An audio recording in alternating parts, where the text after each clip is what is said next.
I work with a lot of pastors who are anywhere from drift to headed toward divorce.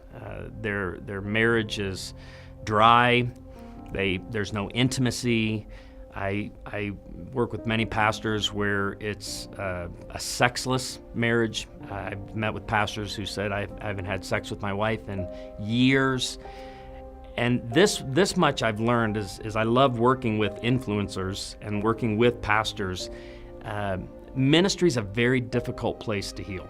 Ministry is a challenging place to heal. Doesn't mean you need to leave your church, doesn't mean you need to quit your church. But I hope that you feel safe enough to share with your elders or to share with your deacons or whoever your leadership board may be, that you need time. I know many pastors who go to marriage intensives. Focus on the Family has a great one called Hope Restored. One of the best investments you can make in your marriage and in your ministry is getting your marriage healthy.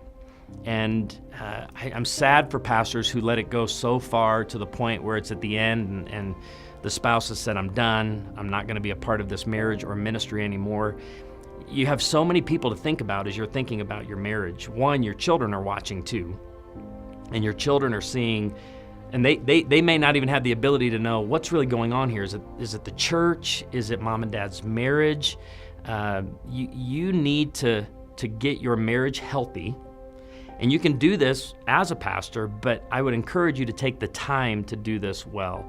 If you're at the point of divorce and you're at the end, marriage intensive, marriage counseling, if you're at drift, reestablish those practices like we read in Revelation to the church at Ephesus, a church that was still doing great things, but they had forgotten their first love. They were told 3 things: consider your ways, repent, and then redo.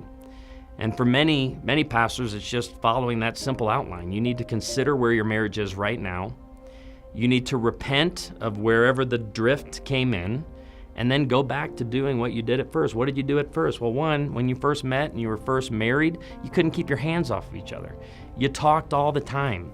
You enjoyed date night, and you just let some of those things go by the wayside. If your marriage is at that point and you say, well, we're not headed toward divorce, but we know it could be a lot better, get back to doing what you did at first.